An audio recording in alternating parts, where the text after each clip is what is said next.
Muy buenas tardes tengan todos, hermanos. El Señor les bendiga ricamente. Sean todos bienvenidos a la casa de Dios en esta tarde. Y les invito a que busquemos allí en nuestro himnario el canto 146, Santa Biblia para mí. Y puesto de pie, pues todos juntos a una voz, vamos a exaltar al Padre Celestial en alabanza y acción de gracias por habernos dejado su revelación escrita, la palabra de Dios. Dice la Biblia en el Salmo 119, versículo 11, como una expresión de alabanza al Padre: en mi corazón he guardado tus dichos. Así que vamos a adorar a Dios con este himno.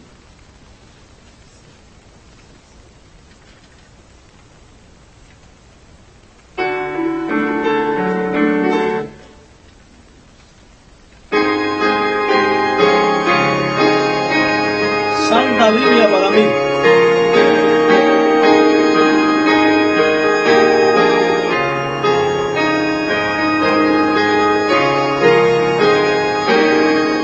¿Decimos?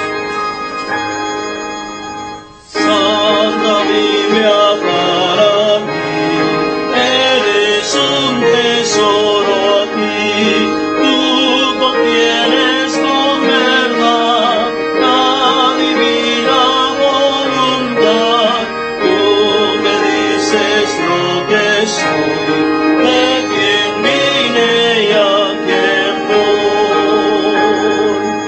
Tú reprendes mi lugar, tú me exhortas sin cesar, eres parroquia a mi pie, no conduces por la fe a las fuentes del amor del bendito Salvador. Eres infalible voz del Espíritu de Dios, que vigora el alma cuando en aflicción está. Tú me enseñas a triunfar de la muerte y el pecado. Por tu santa libra así, que con Cristo reinaré. Yo que tan indigno soy, por tu luz al cielo voy. Santa Biblia para mí, eres un tesoro aquí. Amén. Vamos entonces a dedicar este servicio a Dios en oración, rogando la asistencia de su Santo Espíritu para la exposición de este estudio de la Biblia. Vamos a pedirle a Cory que él, por favor, si puede orar dedicando este servicio.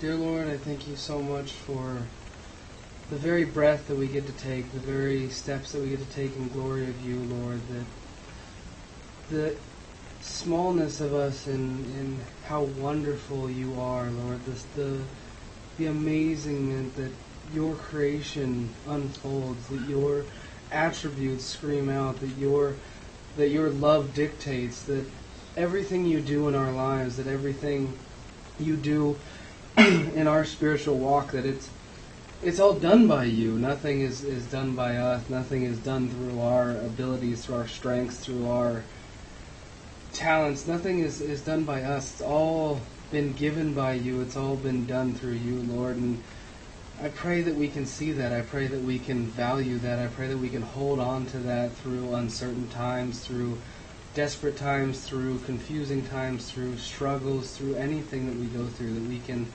hold on to the fact that your word is the best promise, the best love letter, the best inspiration that we have, and that we can run with that, Lord. I pray that through your word we can take that and glorify you, Lord, that we can actually add that to our lives. We can actually live for your word, that we can glorify you, that we can thank you in any little ways that we can, Lord. I thank you so much for that ability, so much. Thank you so much for the ability to enjoy your amazing, endless attributes. I pray that you bless this church, that you bless these people that want desperately to glorify you, that want nothing more than to live your life, live your word, live your will, Lord. I pray that you bless this time of offering, that what little we can give, that you bless it, that you glorify it, that you stretch it beyond what we can even think or what we can even encompass or vision or actually use in our own flesh, Lord. I thank you so much for this opportunity. In Jesus' name I pray. Amen. Thank you, Cory. Bien, en este mismo espíritu de alabanza y adoración vamos a cantar el himno 145. Tu palabra es divina y santa. Creo que es la primera vez que lo vamos a cantar aquí. Vamos a hacer lo siguiente: yo voy a cantar la primera estrofa y después todos juntos volvemos a cantar la primera y la segunda, y así estamos pues aprendiendo un himno nuevo.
Amén a eso, hermoso himno.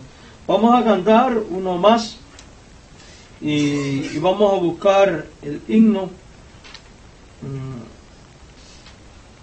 Ahora les digo, creo que es el 142.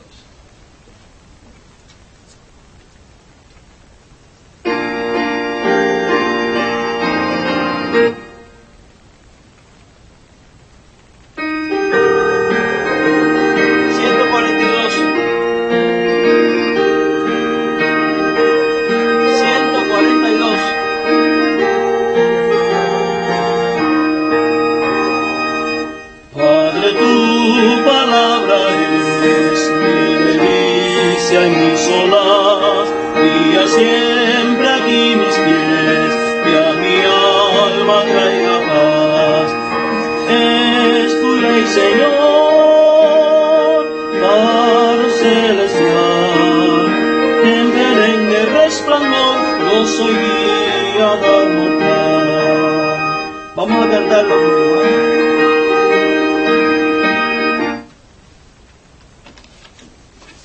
142.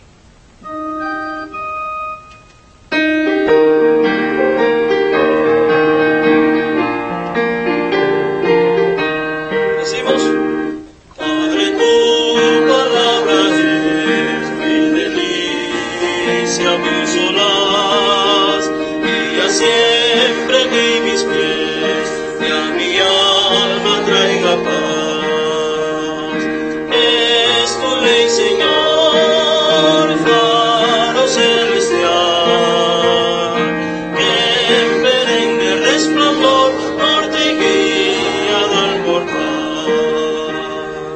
Si obediente oí tu voz, en tu gracia y fuerza hallé, y con firme pie y veloz por tu senda caminé.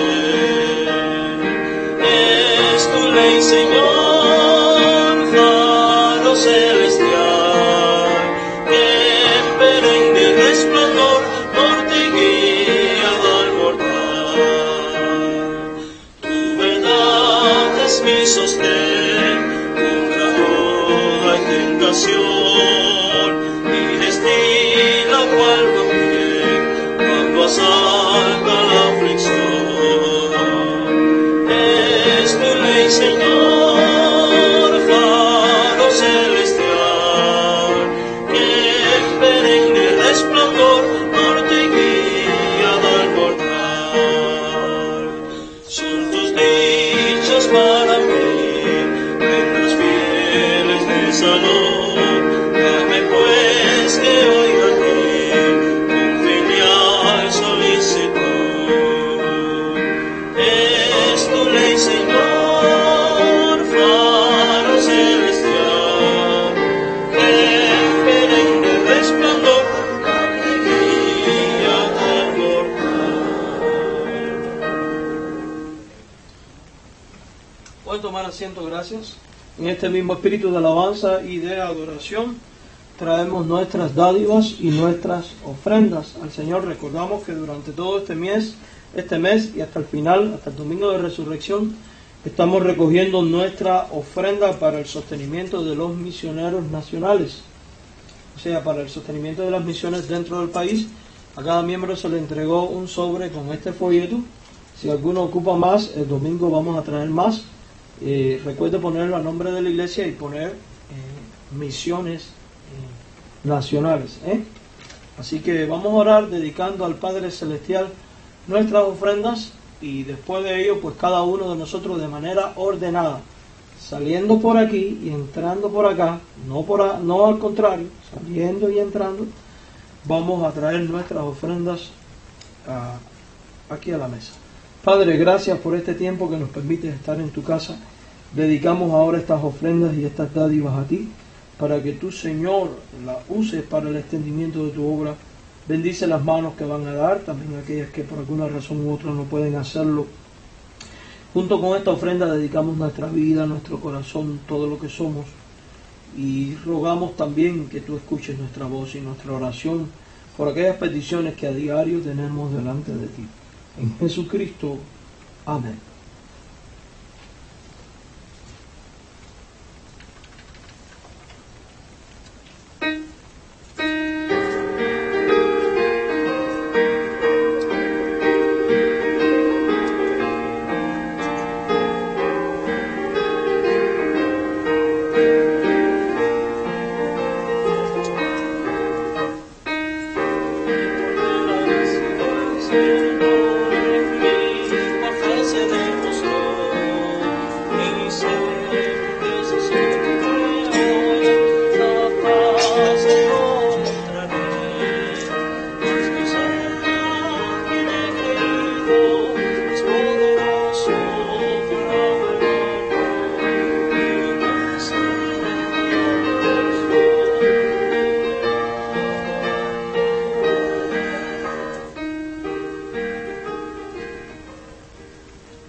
Bien, hermanos, sin más demora nos disponemos al estudio de la palabra de Dios.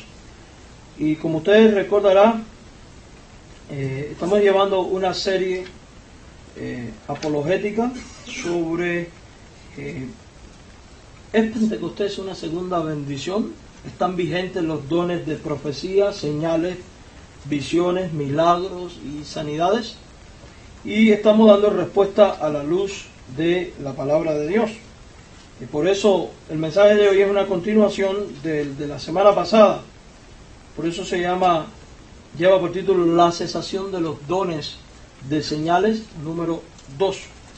La semana anterior, para ubicarnos en tiempo y espacio, habíamos visto cómo algunos continuistas, y continuistas son las personas que creen que sí, que todavía hoy en día hay gente con el don de sanidades, hay gente con el don de hacer milagros, hay gente con el don de profecías y demás, argumentaban y argumentan que el don de profecía, el don de hablar en lenguas, y específicamente que fueron dones para la comunicación, están bajo la palabra de Dios. O sea que cualquier expresión del don de la profecía es revelación subordinada a la palabra de Dios y por tanto inferior a ella. Estuvimos hablando que esto es completamente antibíblico, porque es imposible que Dios hoy en día pueda estar hablando de la misma manera que habló en el pasado y que esta palabra sea inferior a la palabra dicha ya por Él. O sea, obviamente no puede venir de Dios, porque Dios no puede 2000 años atrás decir algo y lo que dice hoy está subordinado a lo que dijo o debajo de lo que dijo hace 2000 años. O está vigente el don o sencillamente cesó completamente. En nuestra iglesia creemos que los dones de profecías, de revelaciones, de hablar en lenguas cesaron, por cuanto una vez que Dios dejó todo el canon bíblico, o sea, la palabra de Dios, tanto el Antiguo como el Nuevo Testamento, el cesa la revelación, cierra el canon, de tal manera que hoy en día no hay hombres ni mujeres con revelación ni con inspiración del Espíritu Santo. Y vamos a seguir argumentando sobre esto y vamos a ver algunos conceptos que tienen aquellos que defienden una continuidad de estos dones. Y vamos a ver algunos conceptos que son errados. Y por ejemplo, surge una pregunta. Y recuerden que la semana pasada habíamos estado viendo cómo aquellos que sostienen la continuidad de los dones proféticos en la actualidad tenían dificultades para ponerse de acuerdo, sobre todo en cuanto al tema de su autoridad, por cuanto los grandes pensadores continuistas enseñan que estos dones están subordinados a la Biblia y por debajo en autoridad de la Biblia. Pero la cosa no queda aquí, la cosa va mucho más allá. Estos continuistas dicen que las revelaciones actuales, las profecías actuales y el don de profecía actual no tiene la misma característica infalible que la de los antiguos profetas, sino que la profecía de hoy es falible, o sea que puede estar sujeta a errores. Y, amados hermanos, ¿creen ustedes que un Dios que se da a conocer y que tiene la intención de revelar un mensaje, va a dar un mensaje equivocado? Eso es inadmisible. Es inadmisible. Por eso surge esta pregunta: ¿qué hay de la visión de que la autoridad de los dones proféticos es inferior y falibles? Esa visión, en primer lugar, no tiene una explicación adecuada para textos tales como Efesios 2:20. Y vamos a leerlo ahí en la palabra de Dios. El libro de Efesios capítulo 2, versículo 20. Efesios capítulo 2, versículo 20. Dice la Biblia: edificados sobre el fundamento de los apóstoles y profetas, siendo la principal piedra del ángulo, ¿quién? Jesucristo mismo. Es imposible edificarnos sobre un fundamento de profecías cuando dichas profecías sean consideradas falibles, o sea, sujetas a errores o contradicciones. Además de ello, vamos a leer Efesios 3:5. Dice ahí la Escritura: misterio que en otras generaciones no se dio a conocer a los hijos de los hombres, como ahora es revelado a sus santos apóstoles y profetas por el Espíritu. O sea, ¿quién es el que ejecuta las revelaciones? Dios es el objeto revelado y el que se revela. Y el Espíritu Santo interviene en estas cuestiones. Por tanto, un Dios que es perfecto no puede transmitir una profecía imperfecta, falible o subordinada. Esto es completamente absurdo. Completamente absurdo. Los profetas, como parte de la fundación de la iglesia, como hemos discutido anteriormente, fueron inspirados por Dios. El mensaje que tenían habían puesto por escrito bajo inspiración, era la revelación misma de Dios. Por tanto, lo escrito y lo revelado era literalmente palabra de Dios. Si argumentamos que hoy en día la gente tiene revelación y profecía, tenemos que admitir que entonces todavía hoy Dios continúa dando nueva palabra de Dios. Y eso es inadmisible, porque Apocalipsis termina precisamente diciendo que nadie puede ni añadir ni quitar al libro de las profecías. Ahora, hay un elemento a tener en consideración a la hora de entender el asunto de las profecías y la revelación.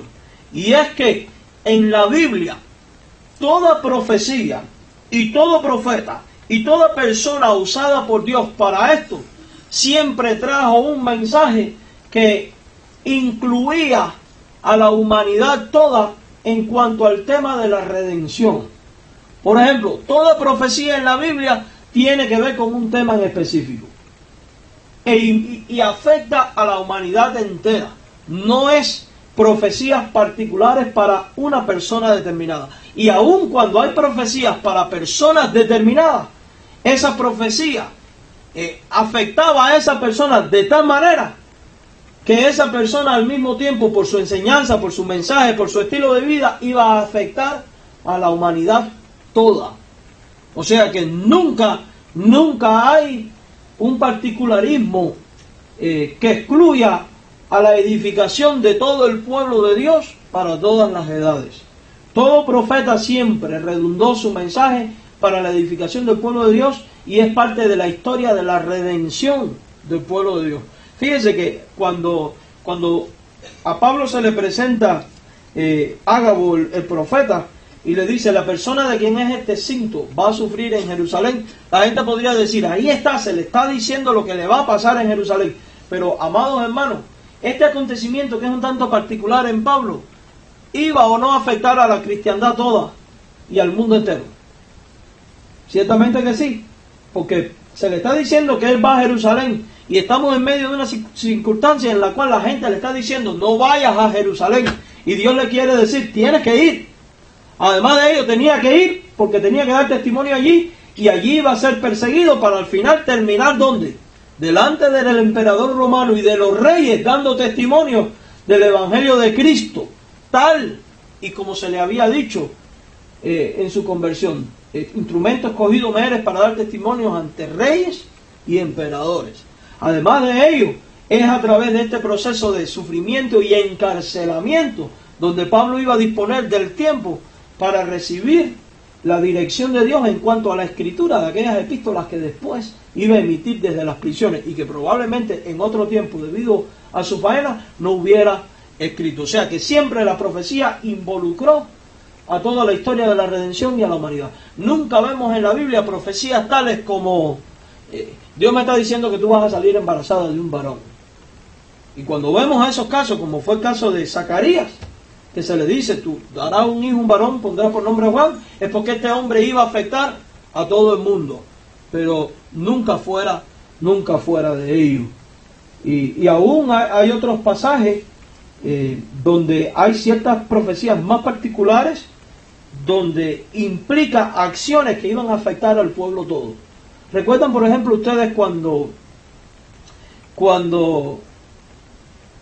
este pasaje donde a los familiares de Saúl se le pierden las tijeras y le mandan a consultar al vidente? ¿Por qué está eso ahí? De alguna manera Saúl tenía que quedar delante de ¿quién? De Samuel. Y toda esta historia iba a redundar siempre para un mensaje para todo el pueblo, nunca de maneras particulares, exclusivas del plan redentor de Dios. Mis queridos hermanos, quiero compartirles algunos criterios que tienen algunos teólogos continuistas. Por ejemplo,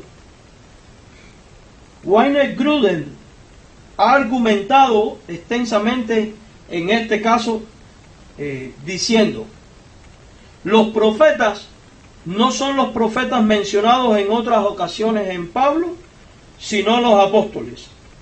Y dice, apóstoles profetas, apóstoles que también son profetas, porque el apostolado y el profetismo van juntos. Gramaticalmente, al examinar los textos de la Biblia y el mensaje, esto es muy poco probable. Es muy poco probable. No podemos argumentar que todos los apóstoles eran profetas, ni que todos los profetas eran apóstoles. Ya que ahí en Efesios 4:11, la siguiente referencia de Pablo a los profetas en un contexto relacionado, y está un poco preocupado por la construcción de la iglesia, los distingue con toda claridad de los apóstoles. O sea que el ministerio de apóstol era uno y el de los profetas era otro muy diferente. Lee ahí Efesios 4:11. Dice, y él mismo constituyó a unos, ¿qué cosa? Apóstoles. ¿Y qué dice entonces? Y a otros profetas. O sea que unos son los apóstoles y otros son, ¿qué cosa? Los profetas. O sea que están claramente distinguidos. Y luego cuando vamos a 1 Corintios, al capítulo 12, versículo 28, nosotros leemos ahí lo siguiente: y a unos puso Dios en la iglesia, primeramente apóstoles, luego profetas. O sea que hay una marcada, ¿qué? Distinción. Grudem continúa manteniendo que aun cuando los profetas sean distintos de los apóstoles en este contexto, Efesios 2:20 sigue sin tener mucha importancia. Y para decidir si la profecía continúa en la actualidad. O sea, él dice que esto no es elemental ni importante para decidir si hoy en día hay profetas o no hay profetas. Esto se debe a que, a pesar de un esfuerzo por minimizar el asunto, abandona la unidad de la profecía del Nuevo Testamento al diferenciar en efecto dos dones. Al diferenciar dos dones. Primero, la profecía que no continúa, que es infalible y fundacional, porque fue para la fundación de la iglesia, y la profecía que continúa, según ellos, y es falible. O sea, que son como un tipo de profeta que es infalible y que permanece, y uno que es infalible y que puede ser para nuestros tiempos. Esto equivale a establecer una diferencia básica categórica para la cual no existen pruebas ninguna en el Nuevo Testamento, porque en ninguna parte de la Biblia se dice que unos profetas fueron para establecer un fundamento como la Escritura y otros para traer otro tipo de mensaje que no es la Escritura y que puede estar sujeto a errores. Profecía es profecía como quiera que usted la vaya a mirar. Profecía, como quiera que usted la mire, es una transmisión de una verdad revelada por Dios. Y siendo que viene de Dios, tiene que ser palabra de Dios y tiene que ser infalible. Por tanto, esta distinción no aparece en ninguna parte en la palabra de Dios. Quien argumente que tiene un mensaje de parte de Dios y su mensaje es falible, es un falso profeta. Porque la Biblia dice que el profeta que tuviera la pretensión de hablar y lo que dice no se cumpliere, dice: no tengas temor de él. ¿El tal es un qué? Es un falso. ¿Por qué? Porque es imposible que un mensaje venga de Dios y dicho mensaje no se cumpla. Es imposible que dicho mensaje venga de Dios y no sea palabra de Dios. O es o no es palabra de Dios. Por tanto, si yo digo que hoy en día entonces hay revelaciones y hay profecía, yo tengo que tomar lo que se está revelando y lo que se está profetizando y añadirlo a la palabra de Dios. Yo tengo que decir entonces que la revelación y la inspiración de Dios sigue abierta y no cerrada. Y por tanto, todo el que se levante diciendo, tengo palabra de Dios, hay que añadirle ese mensaje a la Biblia. ¿Y eso qué cosa es? Inadmisible. De hecho, déjeme decirle algo. Ni los mismos continuistas, ni los mismos que hoy en día creen que está vigente el hablar en lengua, las profecías, ni ellos mismos aceptan que lo que dice un profeta debe de ser añadido a la Escritura, sino que está subordinada a ella. Mi pregunta es, si tú argumentas que te viene de Dios y es de Dios, entonces no es palabra de Dios, debía de ser considerada como tal y por tanto añadida al consejo de Dios. Eso es inadmisible. En la Biblia no hay una distinción entre una profecía infalible fundacional y una profecía continuista y falible. Los dos ejemplos explícitos de profecía no apostólica en el Nuevo Testamento no sostienen la idea de que fuera falible. O sea, no sostienen la idea de que estas profecías, por no ser de los apóstoles, estaban sujetas a errores. Eso no lo encontramos en la Biblia. O sea que en la Biblia hay personas que no eran apóstoles, dieron profecías y sus profecías eran infalibles. Y fueron consideradas palabra de Dios. Y aceptadas como palabra de Dios al punto de que quedaron registradas también en la Escritura. Y hablo de las profecías de Ágabo, uno de los profetas del Nuevo Testamento que no era apóstol. Vamos allí a Hechos 11:28. Hechos 11:28.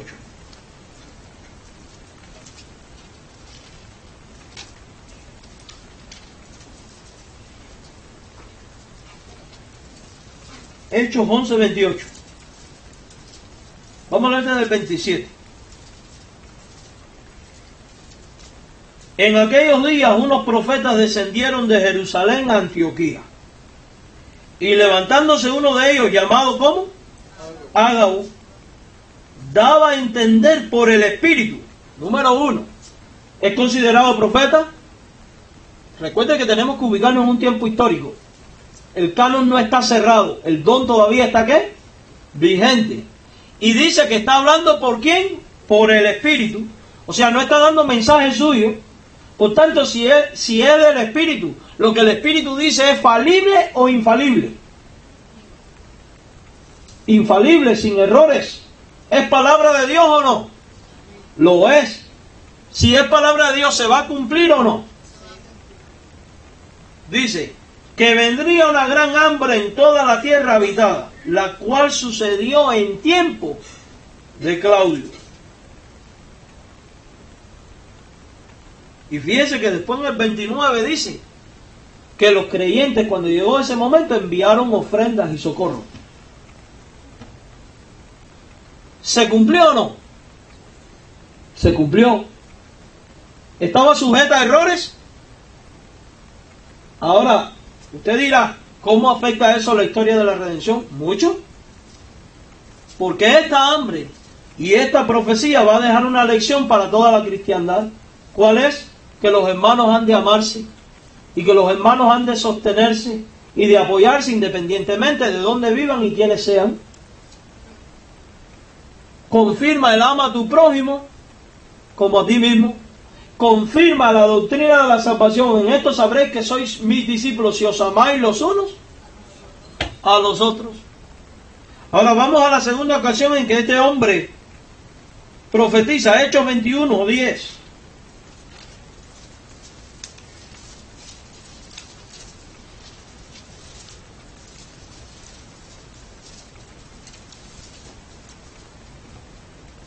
Dice, y permaneciendo nosotros allí algunos días, descendió de Judea un profeta llamado, ¿cómo?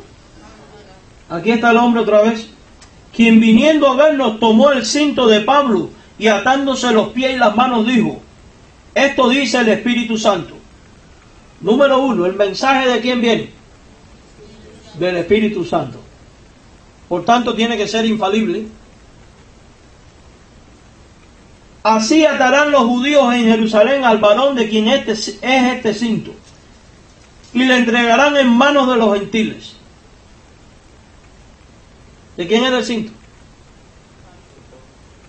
No lo ataron, no lo entregaron. Al oír esto, le rogamos nosotros y los de aquel lugar que no subiese a Jerusalén. Y esto es interesante. Y aquí es donde está la mala interpretación del versículo que viene a continuación a través de los cesacionistas. Por ejemplo, Gruden mismo, por citar a uno, ha realizado un esfuerzo considerable para acusarle de que en la segunda ocasión en que Ágabo da la profecía, por muy bien intencionado que fuera, cometió pequeños errores. Y él dice que el error fue en animar a Pablo a que no fuera a Jerusalén. ¿Eso es un error de la persona o de la profecía, hermano?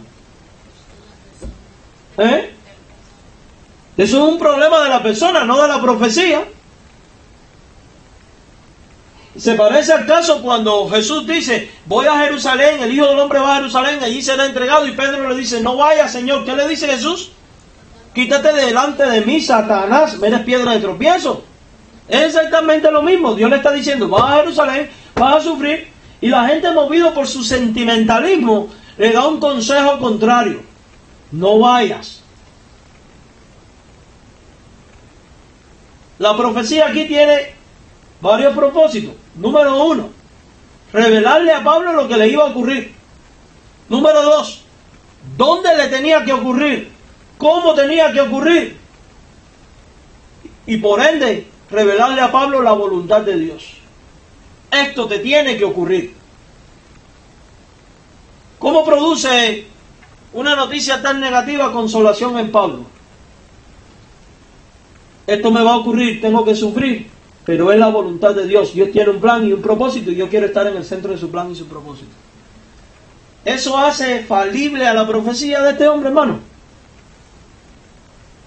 Dígame. ¿La hace tener error en la interpretación? El error no fue en la profecía, ni en el profeta. No podemos juzgar la mala actitud y quizás la inmadurez de los que le rodeaban al escuchar la profecía. No podemos aplicar eso a la profecía en sí misma, como esta gente hace. Entonces, en general, es pedante pretender que Ágabo se expresara con más precisión. Aquí solamente puedo añadir que Hechos 21, 11 al 14 debe de ser leído pensando en el hilo narrativo de Lucas, anteriormente citado, o sea, la divulgación mundial, fundacional y apostólica del Evangelio para incluir a gentiles así como a judíos. Recuerden que él está narrando la historia de la iglesia. Y este acontecimiento de un Pablo que tiene que ser atado y llevado a Jerusalén para después terminar delante de Nerón en Roma, y la extensión del Evangelio, era parte del plan redentor de Dios. Entonces esto no puede ser falible.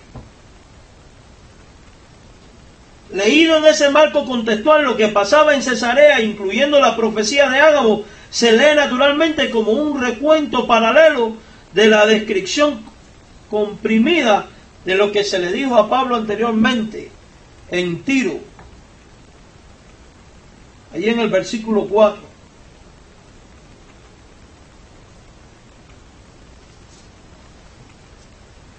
Hallando los discípulos, nos quedamos allí 7 días, y ellos decían a Pablo por el Espíritu que no subiese a Jerusalén.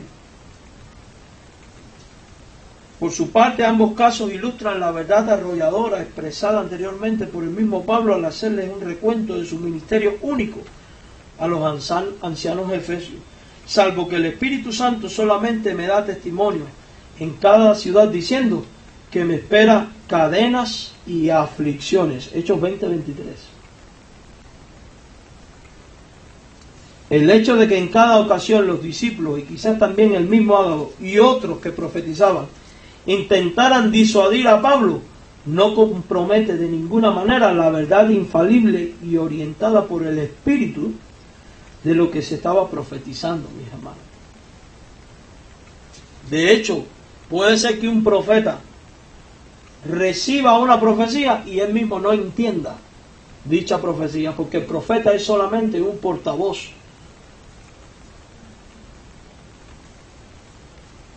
También si Ágabo cometió errores, estos no quedaron reflejados en el texto de Lucas. No tenemos noticia de que recoja este incidente para otra cosa que no sea servir a su propósito global de mostrar el avance del Evangelio desde Jerusalén y hasta Roma. Lo que Ágabo dice es lo que el Espíritu dice a las iglesias, como mismo pasa después en Apocalipsis capítulo 2 versículo 7. En resumen, la postura de la profecía falible es incapaz de ofrecer ningún ejemplo del Nuevo Testamento que la respalde. Eso no tiene apoyo bíblico en ninguna parte. Por eso deberíamos hacer unos breves comentarios sobre algunos textos normalmente utilizados como evidencia de que la profecía no apostólica, o sea, las profecías al estilo de hoy, tienen una autoridad menor y falible.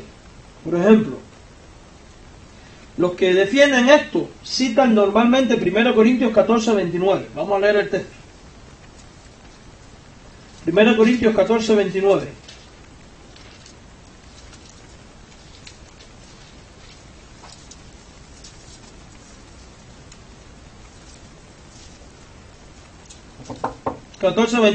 Primero Corintios 14, 29.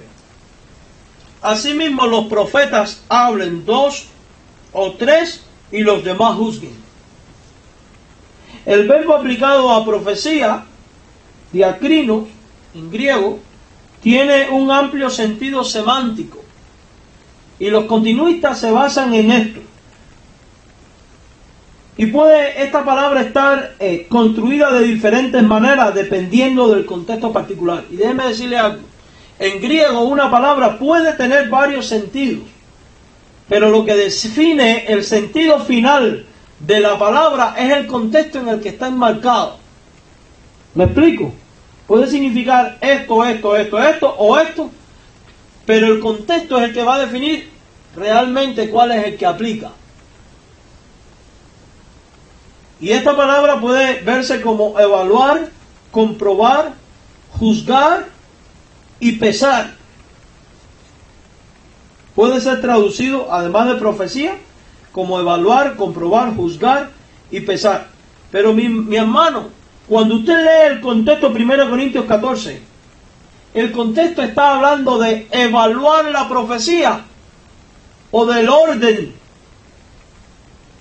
y cómo debe ejecutarse la profecía. ¿De qué está hablando el contexto? No está hablando de evaluar al profeta. El contexto está diciendo, está poniendo en orden lo que pasa en el culto. Hay un desorden horrible y está diciendo, los profetas deben hablar. Asimismo los profetas hablen 2 o 3 y los demás, ¿qué dice? Juzguen. O sea, el profeta es quien habla.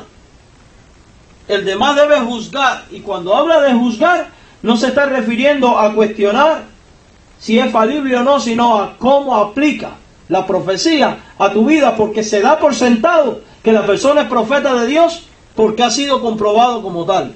Y por tanto su profecía no es falible, sino infalible. Por eso habla de evaluar, comprobar, juzgar y pensar. De este modo, en la forma en la que Pablo lo utilizó, no hay nada que sirva para reclamar que ya que lo que están profetizando está sujeto a evaluación, es por lo tanto falible. Y asimismo tampoco interpretamos que si los habitantes de Berea estaban escudriñando, estaban anacrino, como dice en griego, diariamente las escrituras para ver si estas cosas eran así, no podemos interpretar entonces que lo que Pablo estaba diciendo podía estar sujeto a error.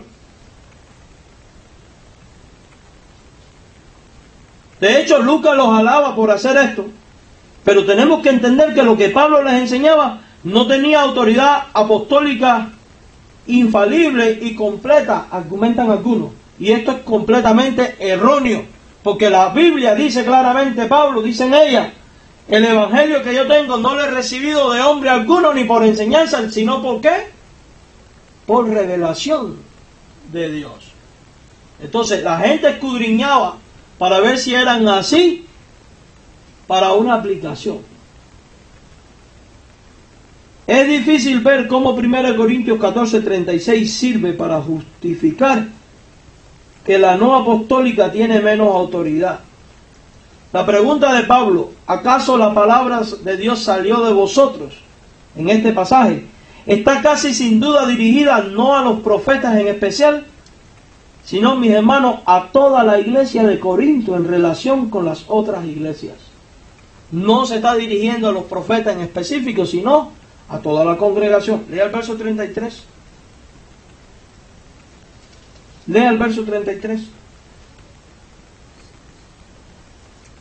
Dios no es Dios de confusión, sino de paz, como en todas las iglesias de los santos. No se refiere solamente a quiénes, a los profetas, sino a quién, a toda la iglesia. Junto con la cuestión en la última parte del versículo, es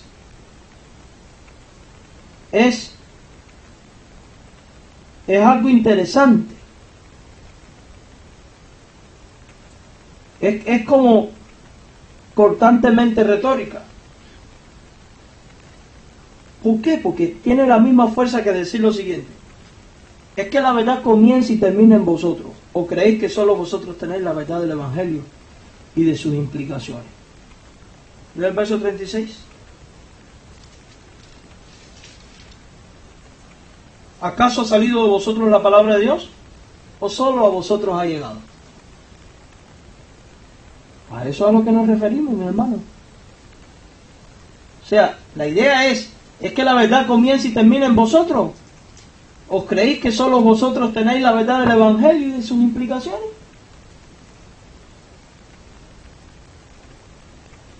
Son cosas que deben hacernos pensar. Tampoco la orden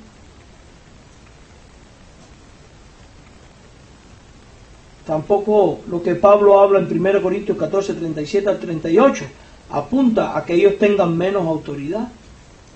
Lea el verso 37 al 38.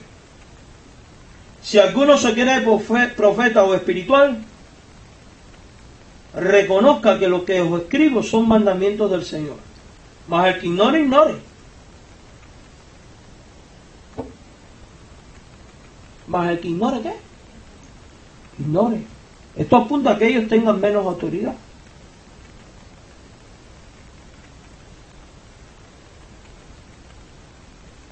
De la misma manera que la amonestación que le propina Pedro en Gálatas 2, 11 al 14. Vamos a leer Gálatas 2, 11.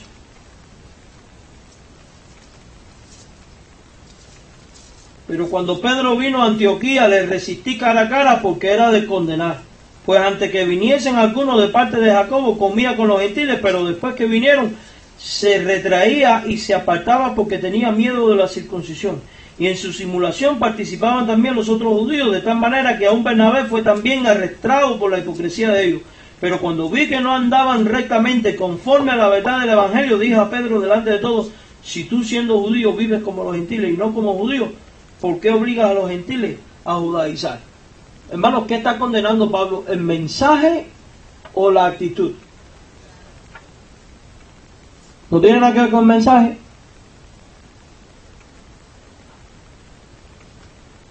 Esto no significa que Pedro no enseñara con autoridad plena e infalible cuando ejercitaba su oficio apostólico de forma apropiada. Aquí no estamos tratando el contenido de la profecía y su autoridad relativa, sino la conducta de aquellos que profetizan. Estos pasajes no hablan del juicio de la profecía, sino de las actitudes de los que profetizan. Por tanto, está fuera de lugar creer que estas profecías estaban subordinadas y eran falibles. Eso no tiene argumento de ningún tipo. Es una incorrecta interpretación. Leamos 1 Tesalonicenses 5:20. Es otro texto interesante. También muchas veces mal interpretado. Primera Tesalonicenses 5:20. No menospreciéis las ¿qué? Las profecías. Nos pareciera tener suficiente fuerza en sí mismo. No parece que tenga fuerza. Añadimos que Pablo utiliza en 2 Corintios 10:10 el mismo verbo para describir la valoración derogatoria que sus enemigos hacían de su predicación como menospreciable. Y esto es importante tenerlo en cuenta, porque habían quienes no aceptaban el ministerio de Pablo y le creían despreciable. Pero porque no lo aceptaran y le creían despreciable, no significa que su profecía no era válida, o que su profecía era falible. En ninguna manera, mis hermanos. Y mire, vamos a 2 Corintios 10:10. No me desmarque Tesalonicenses. Y hay algo muy interesante aquí. Porque a la verdad dicen las cartas son duras y fuertes, mas la presencia corporal débil y las palabras menospreciables. No podemos pasar por alto que probablemente Pablo usaba un amanuense, alguien que escribía lo que él decía. Y aún Dios, en el proceso de inspiración, preserva esto para que lo que quede sea palabra de Dios. Al parecer Pablo era de las personas que podía escribir muy bien, pero a la hora de hablar quizás era torpe en el hablar o cansón. ¿Qué le pasó al tico? El hombre se durmió y se cayó, se durmió. Y vemos un Pablo que alargó el sermón, ya era medianoche y lo alargó hasta por la mañana. Algo no pedagógico. Por eso se le dice torpe en la palabra. Pero torpeza no significa falible o sujeto a errores. Además, este era el criterio también de algunos detractores. Y esto es importante porque los continuistas a veces usan estos mal interpretados. Por eso el mismo verbo para describir la valoración derogatoria que sus enemigos hacían de su predicación como menospreciable, lo vemos aquí. Es cierto que aquí se aplica al aspecto formal de su forma de hablar. O sea, habla del estilo de Pablo, a diferencia de su manera de escribir. Pero eso no evita que el contenido sea afectado por esa valoración despreciativa, mis hermanos. Porque haya alguien que desprecie lo que Pablo escribió, no significa que lo que él escribió no venía de Dios. Eso está completamente fuera de lugar.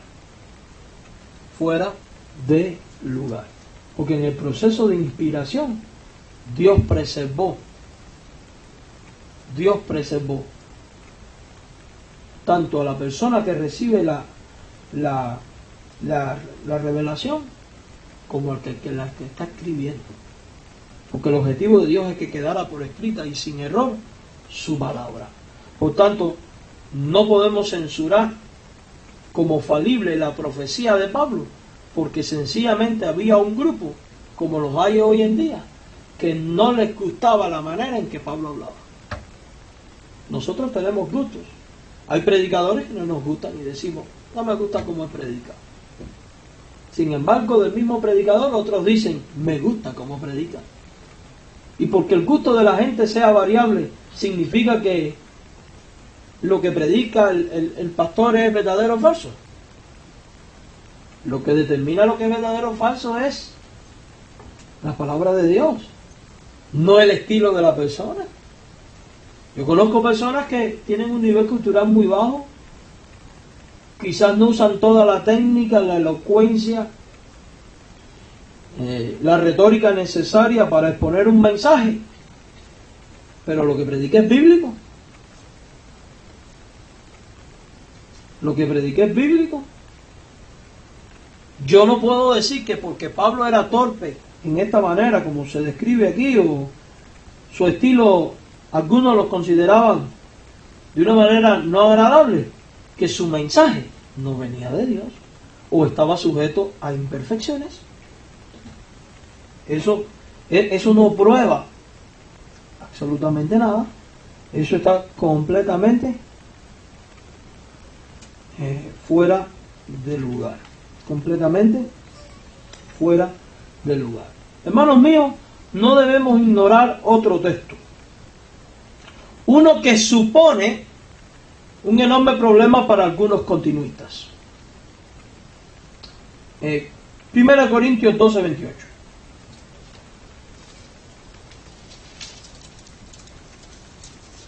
Y a unos puso Dios en la iglesia, primeramente apóstoles, luego profetas, a los terceros maestros, luego los que hacen milagros, después los que sanan.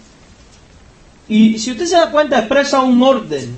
Primeramente apóstoles, en segundo lugar profetas, tercer lugar maestros. Y existe el consenso general de que este orden tiene que ver con el valor o la utilidad. Si es así, entonces su posición se queda con la siguiente conclusión: la profecía de la iglesia, siempre sujeta a evaluación como falible y por lo tanto nunca obligatoria para nadie, es más útil y edificante que la enseñanza basada en la palabra clara, infalible y con autoridad de Dios, dicen los continuistas. La profecía precede a tal enseñanza, en mi opinión, en una conclusión obviamente no deseada e inaceptable, hermanos. ¿Cómo puedo pretender que la profecía de la iglesia está sujeta a evaluación como falible y que por tanto nunca es obligatoria para nada? Y por eso vemos que en muchos círculos carismáticos hoy se le da más autoridad a lo que se levanta un pelagato y dice en nombre de Dios que muchas veces a la palabra de Dios. Y lo que te argumentan es: los tiempos han cambiado, la sociedad ha cambiado y Dios sigue dando los mismos preceptos, pero usa metodologías diferentes y por eso da nueva revelación. Cuidado, séquese la hierba, marchítese la flor, mas la palabra de Dios, ¿qué? Permanece para siempre. Y generalmente malinterpretan a pasajes que son dogmáticos, se lo atribuyen a asuntos culturales y se escudan detrás de la cultura. Cuidado, esto es inadmisible.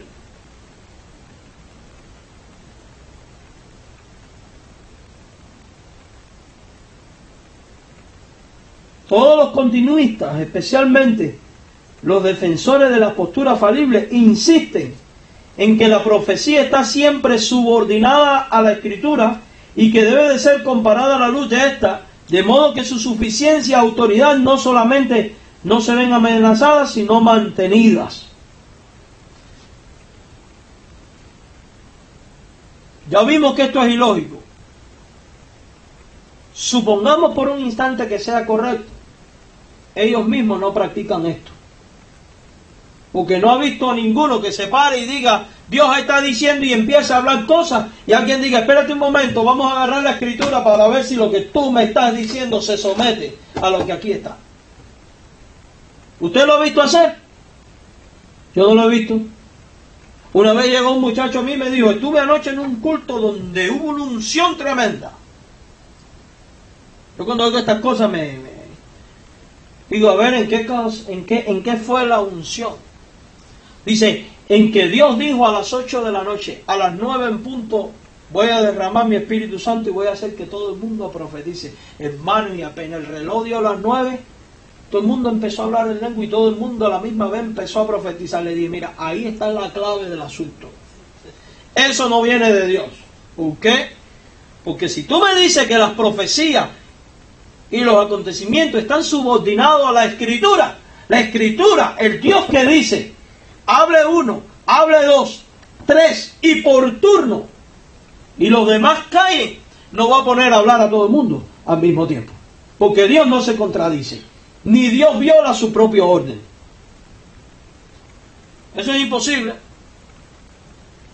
Eso es imposible. Miren, hermanos, ¿quiere que le diga algo? Esto lo viví yo ahora en mi país, ahora cuando fui.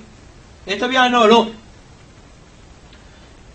Teníamos un muchacho en nuestra iglesia que se dejó embaucar por todos estos grupos y se fue a una iglesia de estos parientes. Muy bien, el muchacho con su esposa, su hijo, estaban yendo allí.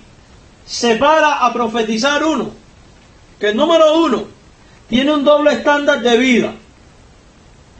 Lo conozco muy bien. Y lo conozco muy bien, ¿saben por qué? Porque su pecado lo iba a cometer precisamente frente con frente a la casa de mi papá en Cuba. El hombre parece hombre, pero tiene una segunda vida que no es de hombre. Ya saben a qué me refiero, ¿verdad? Porque hay niños aquí. A prácticas contra la naturaleza. ¿Captaron? Tú me vas a decir a mí, que estás yendo activamente a una iglesia y tienes un estilo de vida así, que Dios te usa para profetizar. Segundo elemento, el hombre fuma escondido. Y es que da la coincidencia que él es panadero y tenemos un panadero en nuestra iglesia que trabaja con él y le está haciendo piedra del tropiezo para ganar a otros en la panadería, porque dice, si fulano dice que es creyente y mira cómo fuma, y se esconde de los demás creyentes para fumar, y delante de nosotros no le importa. Fíjense el elemento. Pues este hombre en medio de un culto se para y dice, fulano de tal, este muchacho dice, Dios me está diciendo que él está en adulterio. Dios me está diciendo que él está en adulterio, y Dios me está diciendo, y le dice a la mujer del muchacho, que tú la tienes que dejar a él, que te tienes que divorciar de él, porque él es impío y pam. ¿Qué ustedes creen que hizo el pastor de la iglesia?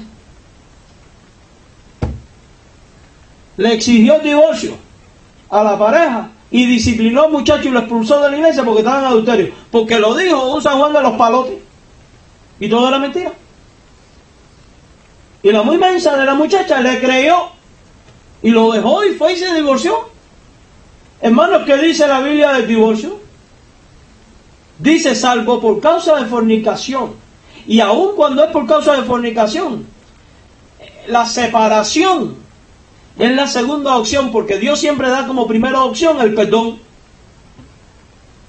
Además, para que llegue a ese caso, tiene que ser una fornicación comprobada por boca de 2 o 3 testigos. No porque alguien se paró y dijo, yo soñé y yo vi. Y terminan con prácticas antibíblicas. Y esto no pasa solo en esta iglesia, esto pasa en muchos lugares y de distintas maneras. ¿Dios quiere la unidad de su iglesia, sí o no? ¿Cuánta gente nos vemos que se para? Dios me está diciendo que debo llevarme un grupo y fundar una nueva iglesia. Y allá van. Miren, las grandes sectas del mundo, una de las características de las sectas es que se han fundado por personas que alegan haber tenido una revelación especial y nueva, algo que otros no tienen. Y se proyectan diciendo porque otros no tienen al Espíritu Santo. Cuidado, este truco es muy viejo. No he visto en estos círculos que realmente se paren a examinar si las cosas son subordinadas a las Escrituras. Además, ¿con qué autoridad puedo yo subordinar a la Escritura tratando a un supuesto profeta como inferior a otro? Eso es irracional. Irracional, mis queridos hermanos.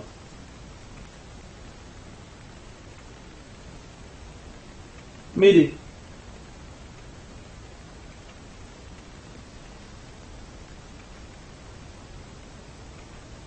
a veces hablan de subordinar, pero ¿cómo ocurre la comprobación?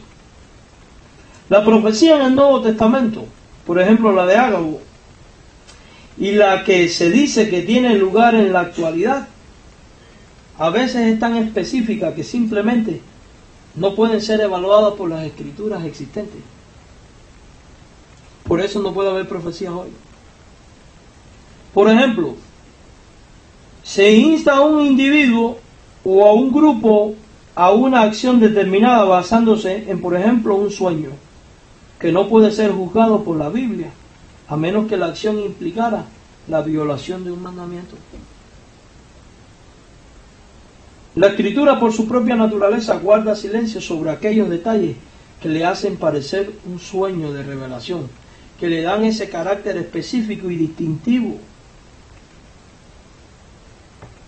Además, a diferencia de la Escritura, que están siempre accesibles y abiertas a diferentes interpretaciones, no hay forma alguna de acceder a la revelación subyacente que hay detrás de ese sueño o distinguirla de la transmisión, interpretación falible de la persona que dice estar profetizando.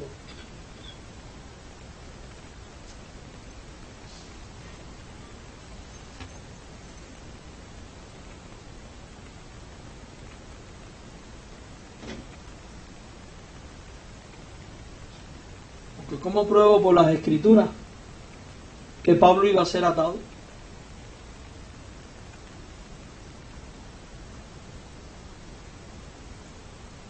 ¿A qué escritura voy a subordinar eso? Si hubiera un mandamiento que dijera, el que no fuere atado, el que es atado es de Dios y el que no, quizá. Pero ¿cómo yo sé que lo que tú estás soñando es un sueño real? O lo que tú me estás diciendo es real, si hay cosas en la Biblia que no son tan específicas.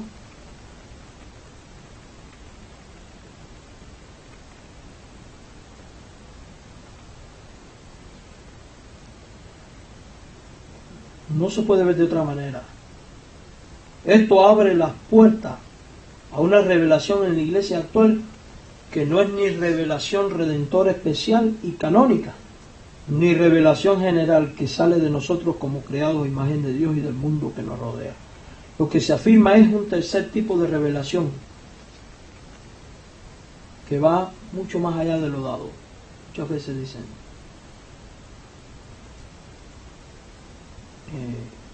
y hay que tener cuidado con todo esto.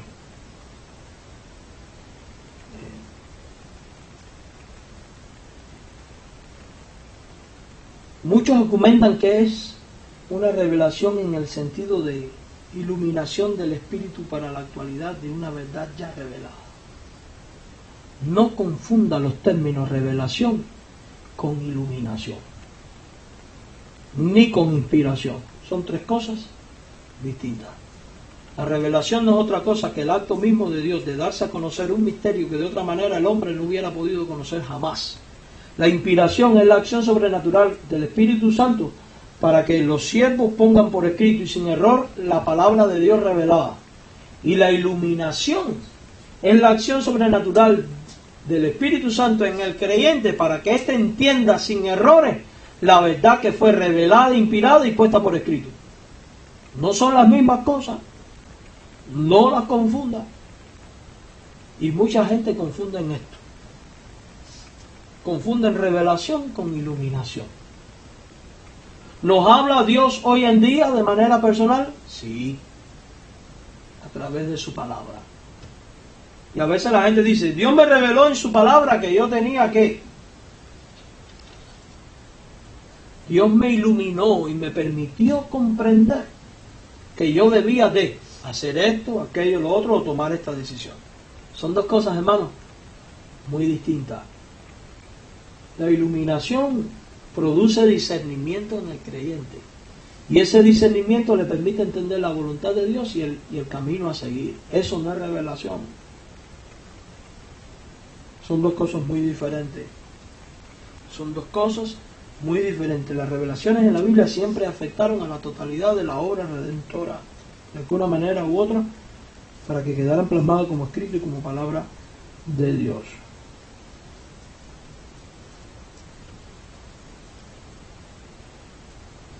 Algunos alegan que muchas veces hoy en día se trata de una revelación inmediata y adicional que funciona especialmente cuando conviene encontrar una guía más allá de las Escrituras, por lo que inevitablemente sugiere una cierta insuficiencia de la Escritura que necesita ser compensada. Cuidado, esto es peligroso. Esto es argumentar de que la palabra de Dios no es suficiente en materia de fe y práctica, y eso yo no lo encuentro en la Escritura por ninguna parte. No, es que hay cosas que son necesarias. Todo lo que es necesario para la fe y la práctica cristiana, Dios lo ha dejado en su palabra. Hermano, dígame qué tiene de necesario. Dios me está diciendo que hay una mujer embarazada aquí y que va a ser varón. Espera 4 meses y tú vas a saber. Un ultrasonido. Eso no determina. A lo mejor lo que causa es hasta confusión. Yo vi ese caso. Y desde una denominación allá en mi país, me invitaron al aniversario de una iglesia ahí, y fui cuando el predicador era este personaje, era una denominación que se llama Iglesia Pentecostal Agua Viva, una cosa de esa. Sigo de Ávila por allá. El hombre lo único que decía, la Biblia dice gloria a Dios, buscamos en el Salmo gloria a Dios 3, gloria a Dios en el 4, gloria a Dios y gloria a Dios y gloria a Dios. Y uno desea parar el sermón y decirle, ya quítale gloria a Dios y habla lo que vayas a hablar, chico. Y aquel hombre de buena primera ni predicó ni la cabeza un pato y se paró. Había una hermana allí que la conozco y me llevo muy bien con ella. Se le veía su gran barriga. Dios me está diciendo que hay una mujer embarazada aquí. Estoy diciendo la primera vez que la estás viendo.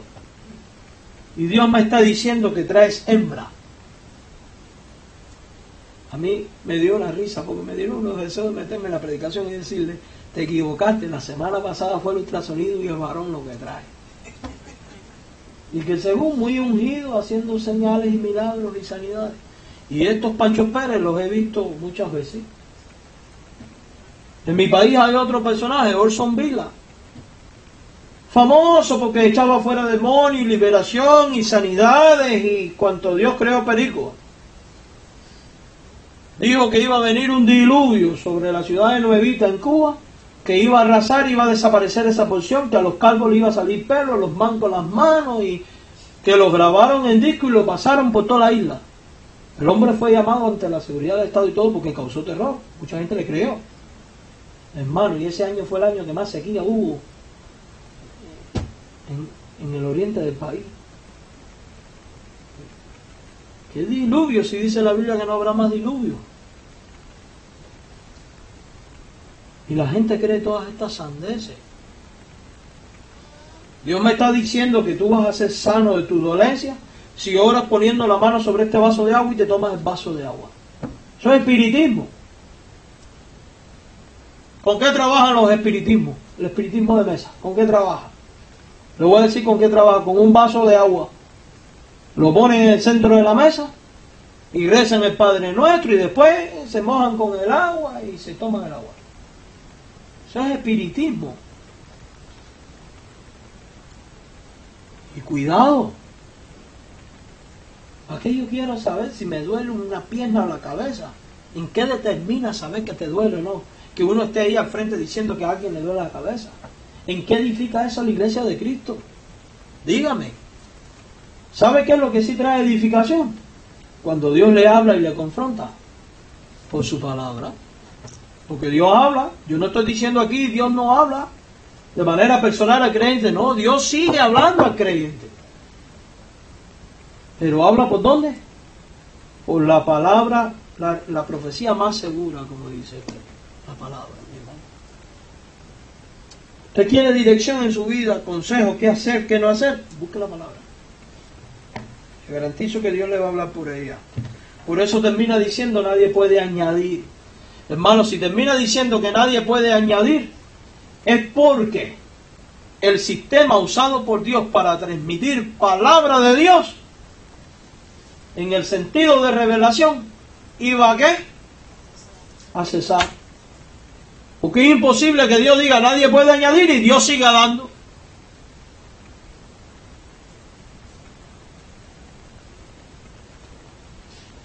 Para expresar mi preocupación de otra manera, esta concepción difumina la diferencia esencial entre las verdades de la Biblia. Y muchas veces se oscurece la diferencia entre ser guiados por el Espíritu y de ser inspirados por el Espíritu. Son dos cosas muy diferentes. ¿Inspira hoy el Espíritu Santo? No. Él inspiró en el pasado para que quedara la palabra. ¿Guía hoy el Espíritu Santo? Sí. Nos guiará a toda verdad, nos enseñará la verdad, nos recordará las cosas.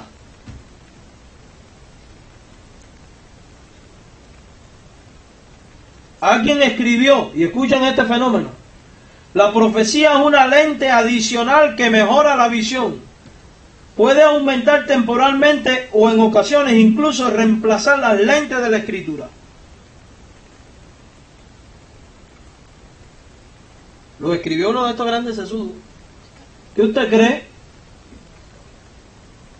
Esto es un descalabro teológico, hermano.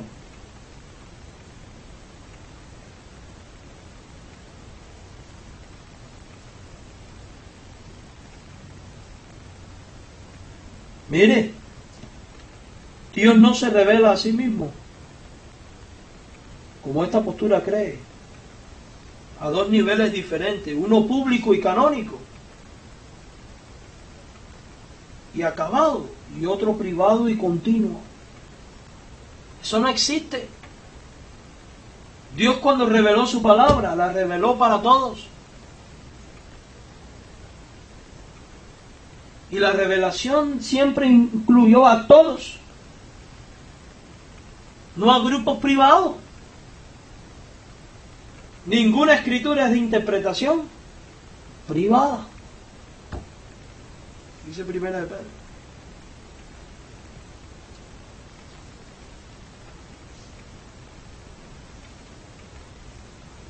Por eso no podemos hablar de dos tipos de profetas diferentes.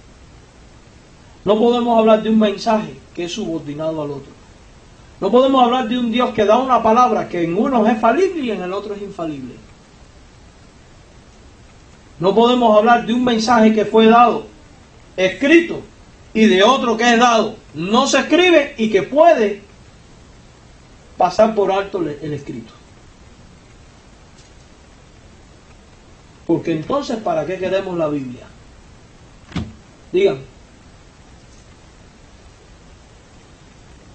El problema es que el cristianismo hoy vive en un sentimentalismo barato, no bíblico, en un pietismo que lleva al hombre a centrar toda la atención en sí mismo y no en Dios. ¿En qué sentido? Lo que me ocurre a mí, lo que me pasa a mí, lo que necesito yo, lo que quiero yo. Oye, ¿y qué pasó con la obra de Dios, la voluntad de Dios, los propósitos de Dios, los planes de Dios?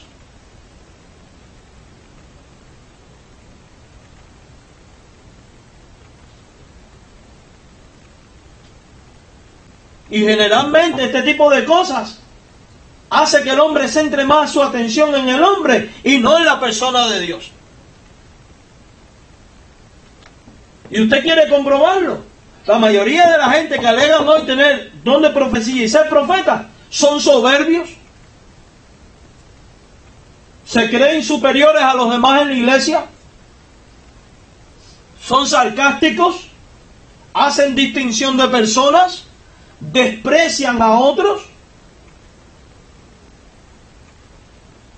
Conozco una señora, la mamá de ella era pentecostal, de la fundadora de la iglesia pentecostal en mi pueblo. La mamá de esta hermana que hoy está en la iglesia bautista. Fíjense, la señora, la iglesia pentecostal tenía muy poco dinero y no tenía cómo fundar una iglesia allí. Y la señora se había convertido y trajo a vivir al pastor con toda su familia a su casa. Le entregó la cuarta parte de la casa. Ella se fue a vivir en un cuartito donde hizo como una especie de estudio, como dirían aquí, y en la otra mitad pusieron el templo. Invitan a predicar al fundador de esa obra, J.M. Ortiz, José Manuel Ortiz, que es el fundador del movimiento misionero mundial después en Latinoamérica. Y este señor, que es puertorriqueño, cuando se sientan a comer, la señora era bien pobrecita. Bien pobre ella. El único animalito que tenía en el patio, que era una gallina, la mata para que el presidente de la obra tuviera una comida. Y cuando José Manuel Ortiz se sienta a comer, se vira y le dice a la señora: usted fue bautizado con el Espíritu Santo y usted habló en lengua. Y la señora, persona sincera, le dice: no, yo nunca he hablado en lengua. Ni dice: pues yo no me como su comida, porque yo no como comida de gente hecha por gente no ungida. Y la despreció. Y la despreció. Qué bueno que no pasó conmigo. A mí mismo le digo: qué bueno, más para mí, lárguese de aquí, fuera. Y esto pasa, mis hermanos. Este tipo de doctrina clasifican a la gente. Tú sí, tú no. Yo tengo más que tú. Y estos profetas suelen ser soberbios e impositivos. Y manipuladores. Lo cierto es que en la mayoría de estos lugares hoy en día hay más manipulación que otra cosa. Pero cuando usted estudia la Escritura y el mensaje que el pueblo necesita es por la Escritura, ahí hay corrección y hay edificación, porque la palabra de Dios dice que penetra y corta y remueve. Guía a Cristo. Y mire, le voy a decir algo. En los 20 años que llevo de cristiano, lo cierto es que lo que he visto, que en todos los círculos donde hay este tipo de manifestaciones, suelen ser iglesias más problemáticas que unidas y que practican el amor. Los problemas llegan aquí, porque Dios me dijo. Entonces muchas veces ocurre que a este Dios le dijo esto y al otro el otro, y en el fondo ni le dijo a este ni le dijo al otro. Sencillamente cada quien quiere defender su postura y se lo atribuyen a Dios, y usan a Dios para manipular a la gente. Dios me está diciendo que tú tienes que irte para Chile, vende todo lo que tienes y vete para allá a fundar una iglesia nuestra. ¿Por qué no te vas tú? No, porque Dios no me lo dijo a mí. Qué casualidad. No te lo dice a ti que tienes experiencia, y me lo dice a mí que no tengo ninguna. ¿Me explico dónde quiero llegar? Entonces, claro que están forzados a creer que la profecía moderna puede en determinados momentos suplantar las Escrituras o verlas desde una lente diferente. Desde una lente diferente. Desde una lente no bíblica. Cuidado. Las últimas palabras, ¿cuáles son? Nadie puede ni añadir ni quitar. Hoy no hay revelación. Hoy no hay inspiración. Hoy Dios nos ilumina, nos guía a toda verdad, nos da su consejo, nos da discernimiento para saber cómo actuar, qué decisión, qué rumbo llevar. ¿A través de qué? De la palabra. De la palabra. ¿Y usted quiere comprobarlo, hermano? Las iglesias cuyo centro está en la palabra y solo la palabra suelen ser más sólidas, espirituales y misioneras que no este tipo de grupos. Por eso, el que tiene oídos para oír, oiga, y que ojos para ver, vea. Como dice un texto de la Biblia, si estás siendo embaucado por estos grupos, salte de Babilonia, porque cuando seas juzgada, la condenación te va a alcanzar. Te va a alcanzar. Y hay mucha gente que están con mucha sinceridad en estos lugares y están siendo víctimas. Y están terminando no queriendo saber después nada de Dios por cuenta de estos fenómenos. Entonces, mi hermano, como una profecía supuestamente que dada para edificación puede terminar siendo para mortificación.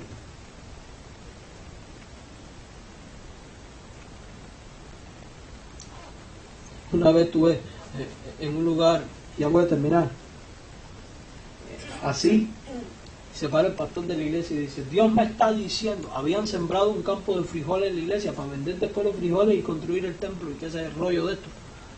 Y el pastor se para y dice, Dios me está diciendo que hay un grupo de hombres que el sábado van a ir a guataquear los frijoles y a sacar la hierba mala. Dios me lo está diciendo. Y se paró otro en la iglesia y dijo, gloria a Dios, a mí me está dando la lista y el primero es usted, pastor. Y el pastor automáticamente dijo, bueno, cuando Dios me lo diga a mí, yo voy.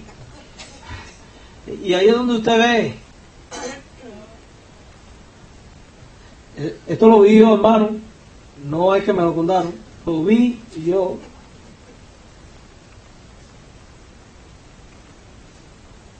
Fíjense, ¿cómo se puede juzgar si algo viene de Dios o no? En estos círculos. Y la gente muchas veces dan por sentado todo lo que dice. ¿Cuántos locos no hubieron que le creyeron a Harold Camping de que venía el fin del mundo ahora?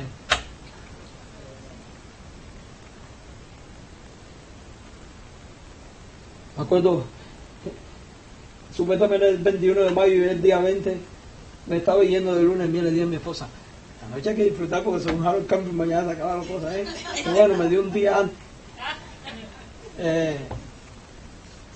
No iba a pasar nada, hermano. ¿Y qué pasó con las profecías de los testigos de Jehová? Y las de Elena G. de White, y las de Roberto Miller, y las cientos de que se están dando hoy, no a esta magnitud, pero a una inferior que a veces hacen más daño. No, hermanos. La semana que viene vamos a continuar con este tema. No hemos terminado todavía, vamos a ver otros argumentos. Así que tengan paciencia, no lleguen a conclusiones todavía. La semana que viene vamos a hablar sobre los continuistas se sienten más seguros al contemplar lo que dice la Biblia. Vamos a hablar en qué nos basamos para decir que estos dones cesaron. Y vamos a llegar a conclusiones sobre el cesacionismo y después vamos a entrar en los dones más específicos. Padre, gracias por este tiempo en tu casa y la bendición de poder estudiar tu palabra, la Biblia. Ten misericordia de aquellos que están siendo engañados y embaucados por esta falsa doctrina. Ayúdalos a entender y guárdanos a nosotros de caer en estos errores. Llévanos con bien a nuestro hogar y dirígenos por Jesucristo. Amén. Dios les bendiga. Recordamos el sábado